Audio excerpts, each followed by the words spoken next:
Ten the ইকুইং green. লেখক William Blake. William Blake একজন কবি, রোমান্টিক এজের একটা মহানতম কবি।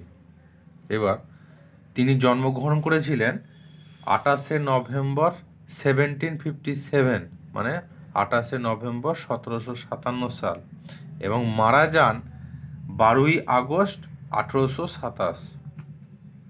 ঠিক আছে, জন্মগ্রহণ করেন 1757 সালে, মারা যায় 1827 সালে। তিনি একজন মহানতম কবি, সে রোমান্টিক এজের। তার বিখ্যাত লেখার মধ্যে সবথেকে যেটা গুরুত্বপূর্ণ, সং অফ ইনোসেন্স।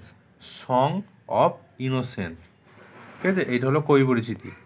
এবার দেখো তোমাদের কবিতা। দ্য সান ডাজ অ্যারাইজ, সূর্য উদয় হয় বা সূর্য ওঠে। And make happy the sky, আকাশটাকে করে তোলে আনন্দময়। দ্য মেরি বেল রিং, আনন্দময় ঘণ্টার ধ্বনি বেজে ওঠে। কিসের জন্য? না টু ওয়েলকাম দ্য স্প্রিং, বসন্তকে স্বাগত জানানোর জন্য, বসন্তকে আহ্বান জানানোর জন্য। দ্য স্কাইলার্ক অ্যান্ড থ্রাস, এটা এক জাতীয় পাখি। দ্য স্কাইলার্ক এবং থ্রাস পাখিরা। Are the birds of the bushes, ওই ঝোপঝাড়ের মধ্যে থাকা পাখিরা।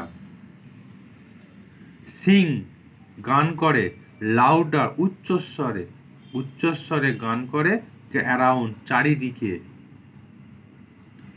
Two the bells cheerful sound, ঘণ্টার আনন্দময় ধ্বনি। While our sports shall be seen, যখন আমাদের খেলাধুলা দেখা যাবে। অন দ্য ইকুইং গ্রিন, প্রতিধ্বনিত সবুজের মধ্যে।